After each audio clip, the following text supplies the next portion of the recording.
Fire is a good thing, as in power when controlled. However, fire nor power is a good thing when uncontrolled.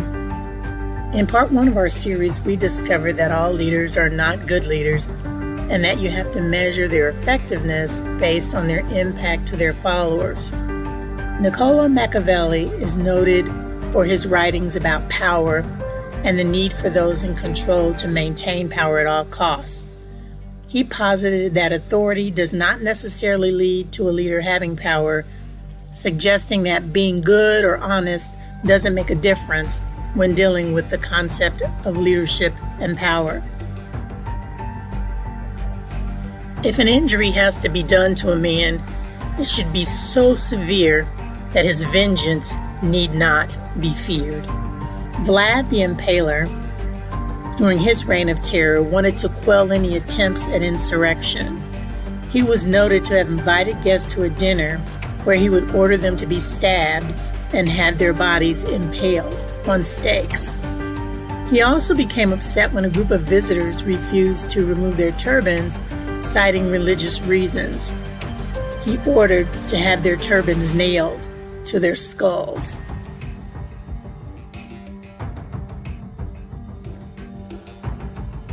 I'm not interested in preserving the status quo.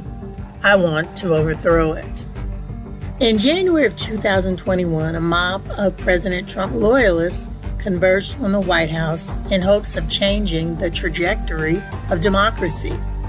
They had been fueled by the delusional rantings of a president who had lost his re-election bid.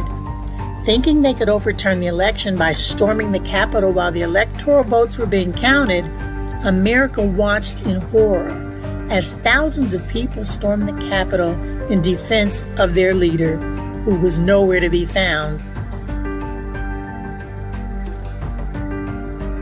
For in truth, there is no sure way of holding other than by destroying. Saddam Hussein is known for human rights violations against his own people. It is known that he refused to allow human rights monitors from the United Nations to enter his country. Reports of women being assaulted while in Iraqi custody were common. Saddam believed that prostitution was punishable by death, and he ordered the death of a mother whose sons had defected. Never attempt to win by force what can be won by deception. Adolf Hitler is credited as being the most notorious dictator of the 20th century. Under his reign, he directed the death of 6 million Jews and millions of other victims simply because he convinced his people that their race was superior to others and that therefore they should be exterminated. His goal was the genocide of the Jewish people. He almost succeeded. Since love and fear can hardly exist together, if we must choose between them, it is far safer to be feared than loved. Idi Amin, the former president of Uganda, was responsible for the massacre of over 300,000 civilians during his reign. He also bragged about being a cannibal, saying human flesh was not for him because it was too salty. He who wishes to be obeyed must know how to command. Kim Jong-un, the current ruler of North Korea, had his uncle executed. Since taking power, he has directed the increase of nuclear capability in Korea. This threatens not only his own people, but the rest of the world.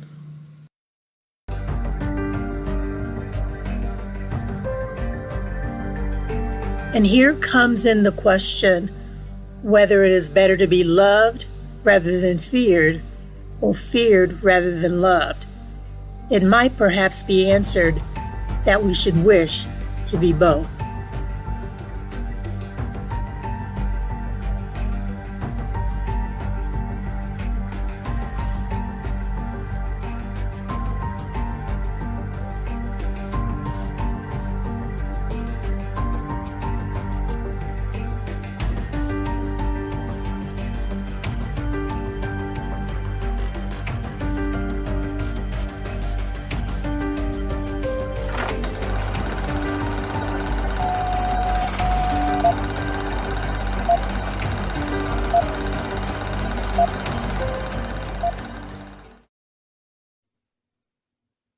And you don't worry about it anymore. No one wants to deal with it.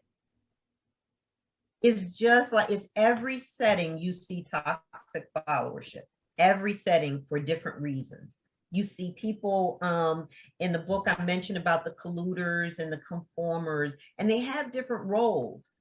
So the colluders are that inner circle that most trusted by that bad leader, that destructive leader, right? But they're doing this for their own desires, right? They want to get something out of it.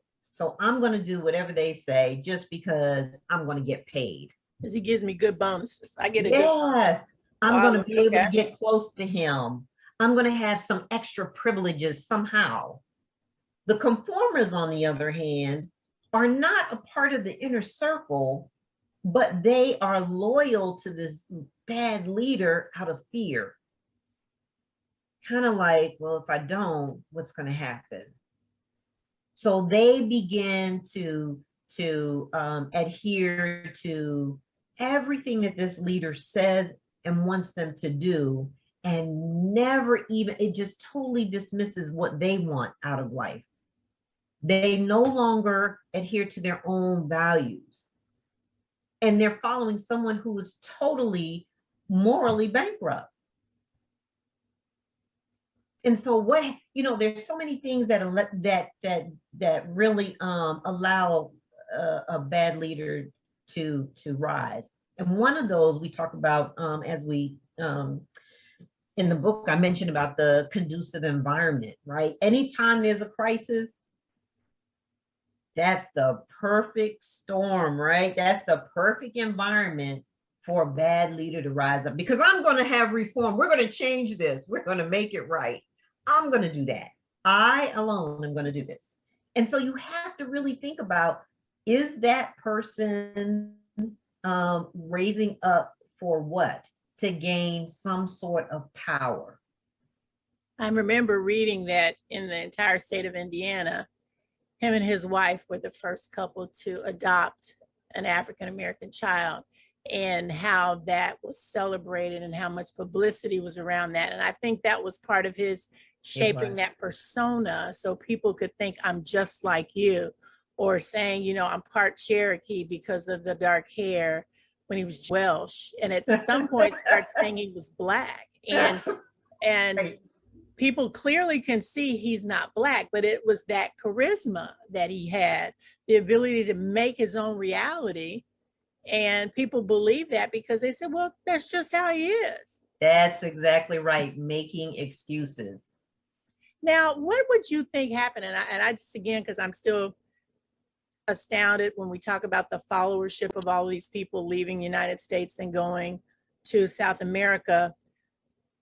Do you really think that the African Americans at that time thought, well, you know what, anything's better than the US because we're not really valued in this country, or maybe they felt they weren't valued? Let's just try something else. That was such an extreme thing to do, but I think he spoke to that to them, to say, I can give you a better life. And they believed that. There are videos. In conducting my research, I went to the San Francisco Historical Society, spent a lot of time there. And there are videos that, promo videos, where he is saying, this is a wonderful life. Look at the fruit, look at here, it's all waiting for you. But we also have to understand that everyone that was invited, it was not under very good conditions. So everybody did not go willingly. Everyone did not go willingly. There were those who had family members over there they didn't want to be separated from. Some people didn't have choices. That's the level of control that he had over the members of the church. Did any of the members of the focus group ever talk about the public beatings? They said that happened even before Jonestown, at the People's Temple. You would be publicly ridiculed in front of the congregation if you did something including going to sleep. They did. They were very graphic about the depiction of those types of punishments. And that's what we know is a form of control. We know that that's that hard power. Those are those threats, that coercive power, where if you don't do this, this is going to happen to you. If you do this, as they have done, this is what's going to happen to you. So it's the public display to continue to get people to believe, now you see who I am. Now you see the level of power that I have. You will be obedient. It's really a way to keep people conforming to the rules, the horrible rules of that organization. So what themes did you see emerge from all of them when you did the focus group? Were there some things that just all of them were just spot on, or felt that they wanted you to hear? There were so many. And one that comes to mind is the power of make-believe. So we always pretend. So we are coming up on October, and we know that we're going to see a lot of people pretend to be something or someone on October 31st. And even as kids, it was, well, I'm gonna make believe I'm a go-go dancer. I'm gonna make believe I'm a fairy princess. I'm gonna make believe I'm a witch. Any of those seems like kids' fun, right? Something that's harmless. But think of the words, the power of make believe. I'm going to make you believe I am who I say I am. I'm going to be this person. I'm going to make sure that you call me father. And the more you hear it, the more you begin to believe it. And so no matter what you see, you hear that I am what? Father. Father. Because everybody else is calling me that too. And so that is a level of control to get someone to believe. It's pure deception. So everything that he displayed publicly about himself was all a facade. It wasn't real, because everybody saw those public beatings. They saw that there was not enough food over in Jonestown. They saw that there were people who were not getting fair treatment. There was this whole display of the inner circle having no African Americans, but we're family, remember? Wow. What's absent? Black people. There were no African Americans in his trusted circles. Wow. So he was able to really have that whole power of make believe, not only on the members. Let's be real about that too. It was the government. Because he had such influence. Well. Yeah, he's had such influence. And they invited him into their circles. Because they invited him into his circles. That's right. And so when you look at the pictures and you see him beside these figures, this is like, oh, even I think to some extent, having conducted the research, that there was a sense of when Leo Ryan went over, that they really went unprepared. And I really believe that they thought they were able to go and on this mission, have this conversation, check on everyone, and come back safely. They really did believe that. It's heartbreaking. It is heartbreaking to see that Congressman Ryan lost his life on a good deed. At the request of family members saying something is wrong. It states in some of the research that he even had the officials in Guyana fooled as well, and that they clearly turned a blind eye to what he was doing. Sure. Do you think he studied? It's interesting because when you look at some of his behaviors, I compare them, they were very Machiavellian. Do you think he actually studied to learn the manipulative things that he did? Because he was an educated man. I do think that at some point, but when it began to work for him, I don't think he studied that piece. I think probably prior to that, I have no evidence of that in my research, but because he has 2 degrees, he had, I'm sorry, past tense, had 2 degrees, that at some point there was some reading or something, study being done. But I think that once he realized that this was working for him to be able to have a level of control over people, that he just continued, unfortunately. Well, Dr. Edmonds, your book is fantabulous, and I'm going to make sure that I put it up on the screen so everyone can see it and they can purchase it, because I think you give a very interesting description of how leadership can go off circle and how followership can go off circle. That if people are ignoring the alarms that are going off in their heads, if they know something's not right, but they're pursuing anyway, it's kind of like that. We always talk about everybody's going to Abilene and nobody knows why. Then we all get there and we're like, well, none of us really wanted to come. You know, it's kind of the Abilene paradox. And I think that we kind of do have an Abilene paradox here, because people got there and realized, I made a mistake. I don't want to be here. And now I can't leave. Right. That's what right. do you want to leave the audience with? I always give my guests the last word. What do you think is important for us to learn from this? If somebody's sitting there thinking, oh, well, that's 1978, that could never happen again, what would you say? I would say that it can happen. It has happened.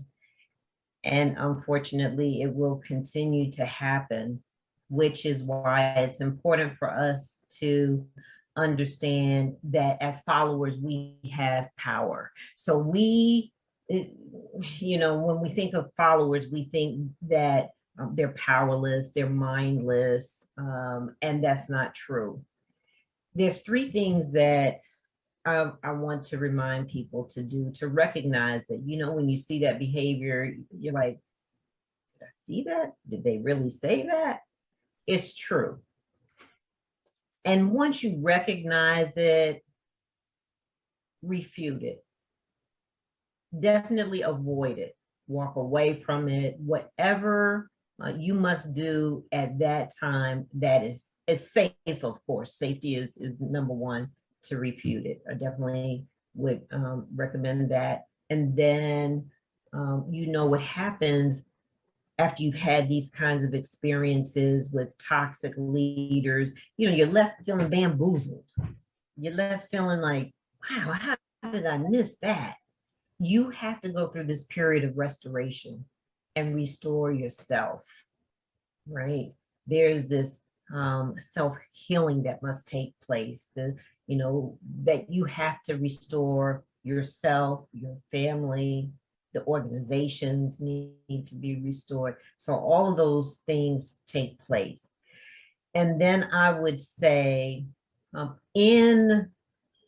heard it most in business settings, when you're in meetings and there will be people who will say, we got to get everybody to drink the Kool-Aid. Or they say, don't drink that Kool-Aid. Yep. That is extremely insensitive. So it's important for us, now that I have conducted the research and you have read the book and others have heard me speak, to not allow people to just turn something that is so tragic into sheer colloquialism. just a saying. One, it wasn't Kool-Aid. It was Flavor Aid, grape flavored Flavor Aid. And two, there were 918 lives lost. 75% of those were African American and 1/3 were children. So we must never forget that that saying minimizes the suffering of people, 918 lives. And we cannot allow that. So for me, I never allow anyone to just say that without educating them, but we do need to get to a point where we don't use that saying ever. Wow, that's interesting because you do hear that term and it is a colloquialism, and we all know that that's where it came from. And so you're right to have that insensitivity to just say, don't drink the Kool-Aid. It's so much deeper than that. It is. Dr. Edmonds, I want to thank you for coming on Tabernacle Talks. And we're certainly going to look forward to you next week when we're on the call with our audience, because I'm sure they're going to have tons of questions they want to ask you. And I'm looking forward to that as well. So I just want to thank you for giving us this private time up and personal so we could talk about your book. Thank you so much. I appreciate it. And this has been great. I love sharing about my research. So this is wonderful for me, and I appreciate the time. Thank you. Thank you.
To our family, friends, and viewing audience, we say thank you. This year has been phenomenal. I'm your host, Dr. Michelle Pierce Mobley, lovingly known as Dr. Michelle. And this year, I can honestly say for the creators and crew of Tabernacle Talks, we were pushing ahead pretty frantically. But as we prepare for today's show, it became obvious we needed to look back at our accomplishments so that we could understand our journey and the successes that got us to this point. When we set out to create Tab Talks, we wanted to talk about the human condition, so we started capturing snippets from our everyday lives and started filming it. We knew we were living history, and we wanted to capture it in a meaningful way. We knew there were great stories, so we just sat down and started telling them. Tab Talks was created by me and my collaborative partner, Curtis A. Welch Jr. We both shared a passion for media and creating a space to communicate with the world. We had no idea what to anticipate for the show. Needless to say, we've been overwhelmed by the response from everyone. We'd like to look back at the shows that highlighted people and their pain. Experience shows us that not everyone lives a glamorous life, and if more people could see the challenge of just plain everyday living, we would create a framework that allows everyone to share their experience in order to help someone else. In our show, Finding Christ, Frank's story, it was important for us to illuminate how your life circumstances can be changed in a minute. We knew that loneliness impacts not only mental health, but physical health. Frank showed how life can throw you some serious curveballs, but you can always get up. His faith did not allow for failure and provided a testimony that you can overcome adversity if you believe you can. We then moved to Crystal's story and the power of she. Crystal showed the power of being a phenomenal woman when faced with adversity. While we know from our research that 24 people are victims of rape, physical violence, or in Crystal's case, stalking, she took power over her situation in her life so that she could show that other people can do it too. Things began to really take a turn. And, you know, you have the Trinity, you got the Father, the Son, and the Holy Spirit. And I think for me, it was me, my oldest, and my baby boy.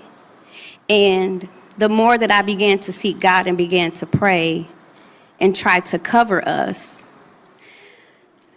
the more power I felt like I had to just say, you know what, this is what it is. Because it was getting to a point where I could no longer conceal what it was that I had been trying to hide. During the aftermath of the George Floyd murder, we witnessed a world stand still at the inhumane way in which he was killed. We discussed how anger can bring out the inhumanness in people, contributing to rash and impaired decision-making. We wanted to show that there are people who, when faced with anger, practice restraint. Yes, there are people who choose resolve over anger because had they not made that choice, they would not have lived to tell their stories. We didn't just focus on people in pain. We also wanted to tell stories about problems and their solutions. This year, we witnessed one too many stories about citizens and their interactions with law enforcement, some of which were deadly. Before George Floyd, there was Breonna Taylor, and before Breonna Taylor, there was Botham Jean. We sought to educate the public on their rights and responsibilities in dealing with law enforcement. While we are not suggesting the lives that we're taking did anything to provoke incidents of violence, we wanted to do what we could to start and continue this conversation in our homes about the danger for Blacks. The Tabernacle family has asked me to discuss the question, what should you do if you're stopped, if you're arrested, if you're interviewed? We call it interrogated by the police. This is certainly a hot and relevant topic for such a time as this. This has always been an issue. It always has been, but I believe it's been illuminated by social media, which allows us to capture instances in real time that involve the police stopping us and arresting us and abusing our communities. I know there are a lot of people who don't like social media. They don't think very highly of it, but I must say that it certainly is a catalyst for our exposing ill behavior against our community.